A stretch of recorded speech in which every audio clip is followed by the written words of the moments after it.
গাপ্পি গোঁড়ামি আপনি অনেক ছড়েছেন, মেরিন শুনুন এবং মেরিন কে বলেছে বাঁচবেন।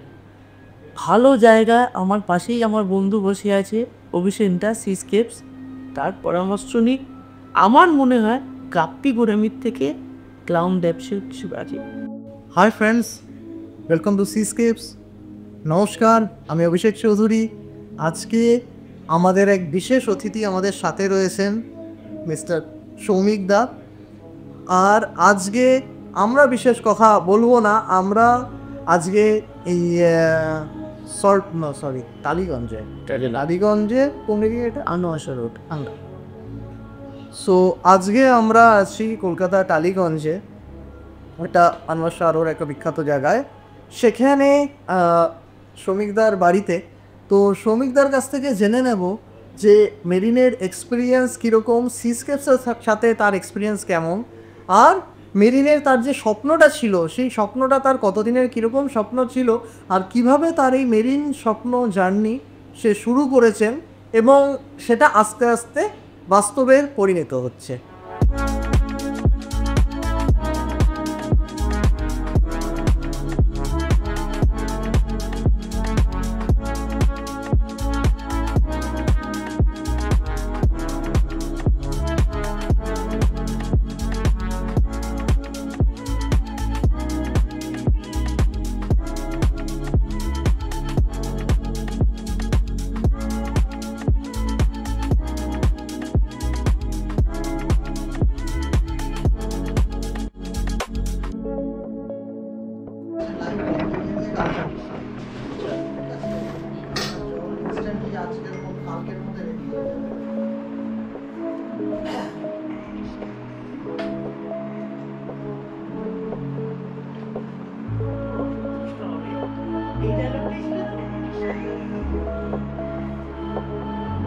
তো সমিতা, নমস্কার, অনেক অনেক স্বাগত আমাদের চ্যানেলে।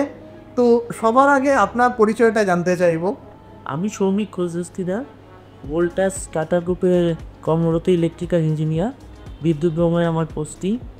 তো আমার এটা বহুদিনের শখ। তো এটা আমি শুরু করেছিলাম, আপনাকে সত্যি কথা বলতে এই সেট আপটা আমার ছিল 26শে জুনেরও আগে থেকে, 2024 সালে। কিন্তু আমি এটা কমপ্লিট করে উঠতে পারিনি। আমি ওনার কাছে 2-3বার গেছি, পরামর্শ নিয়েছি, উনি আমাকে অনেকভাবে গাইড করেছে। গাইড করার পর যেহেতু আমি তখনও পুরোপুরি সেট আপটা করে উঠতে পারিনি, আমি মাছ ছাড়তাম, মাছের আয়ু থাকতো দিদি 15 দিনে 15খানা মাছ মারা যেত। সবাই আমাকে বলেছে মেরিন তুলে দাও, মেরিন তুলে দাও। বন্ধু মানে তো তখন আমাদের সাথে, মানে আমরা কাজ করার আগে আমি তখন আপনার ট্যাঙ্কে হাত দিই হাত দেয়নি, সময় বলেছি মেরিন তুলে দাও। কিন্তু আমি প্রথমে মেরিন অ্যাকুরিয়াম দেখছিলাম প্রিয়া সিনেমা হলের ঢুকেই গেটের মুখে। তো সেই দেখে আমার মেরিনের প্রতি বরাবরই একটা ইন্টারেস্ট ছিল, এটা নিয়ে পড়াশোনা করতাম, দেখতামও ভিডিও। সিস্কেপসে কিন্তু আমি বহুদিন ধরে ইউটিউবে ফলো করি, তো দেখতাম, ইচ্ছা হতো। তো আলটিমেটলি আমি সিস্কেপসকে যোগাযোগ করলাম।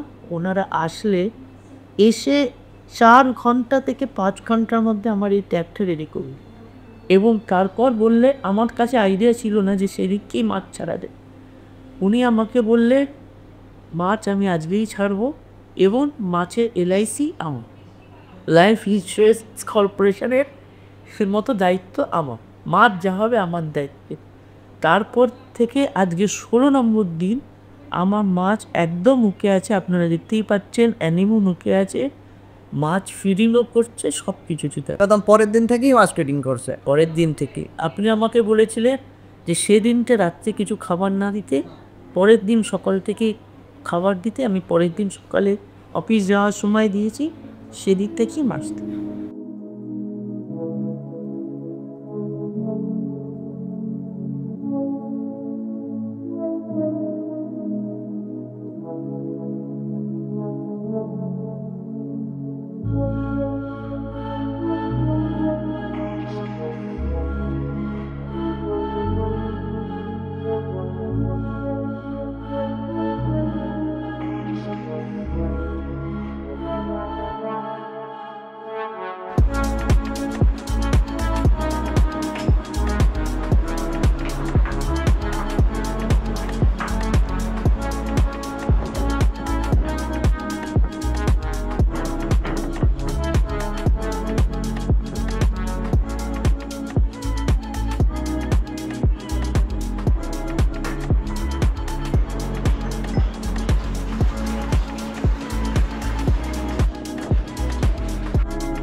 এটা আপনাকে জানতে চাইবো যে আপনার প্রথমে মেরিনের অভিজ্ঞতা তো জানালেন, আর আমাদের সাথে থাকার পরে মানে ডিফারেন্সটা আপনি কি দেখতে পারলেন যে অন্য কারো মেরিন আর আমাদের মেরিনের মধ্যে তফাৎ? এক্সেলেন্ট, মানে মাছের অ্যাকোরিয়াম সেট আপ করে যাওয়ার পরে উনি আমার বাড়ি থেকে সন্ধ্যে 6টায় বেরিয়েছিলেন, বাড়ি ফিরে রাত্রি 10টায় আমাকে নিজে থেকে ফোকাস, মাছ ঠিক আছে তো? কোনো দিন দেখিনি, কোনো দিন এই জিনিস দেখিনি। পরের দিন বেলা 12টায় আবার ফোন করে, মাছ ঠিক আছে তো, মাছ খাচ্ছে তো? এবং উনি আমাকে বলে গেছিলেন আমি শুধু যেটুকু গাইডেন্স দেবো সেটুকু ফলো করবে। তারপরে আমি ওনাকে যখন ফোন করেছি, রাত্রি 9:30টায় ফোন করেছি, পেয়েছি। হ্যাঁ, কখনো কখনো ব্যস্ত থাকলে মিন ফোন তোলেননি, কিন্তু উনি রিওয়ার্ড ব্যাক করেছি করে। ওনার একটাই পেটেন্ট ডায়লগ, হ্যাঁ বলুন, মানে উকরিয়া আছে নতুন গাইডেন্স দেওয়ার জন্য, নতুন কি সাহায্য করতে পারে তার জন্য। আর সবচেয়ে বড় কথা, ওনার সাংঘাতিক সাপোর্ট এবং সাংঘাতিক ওনার কথার দাম। উনি বলেছিলেন এই সেট আপের সঙ্গে উনি আমাকে 5খানা মাছ দেবেন, উনি 5খানা দেননি, উনি 7খানা দিয়েছে। ঠিক আছে, উনি বলেছেন হাইড্রোমিটার, উনি হাইড্রোমিটার দিয়েছেন। উনি যা যা বলেছেন ওনার কথার কোনো খেলাপ। ইভেন এটা আশা করি আপনার কোনো হ্যারাসমেন্ট ফিল করতে হয়নি যে মানে হয় না যে দোকানদারকে ফোন করে পাওয়া যায় না। আমি তো বললামই, হ্যাঁ, রাত 9:30তে ফোন করেছি, আমার এখনও মনে হচ্ছে একদিন আমি রাত 10টা-20তে বউ করেছি, উনি ফোন ধরেননি।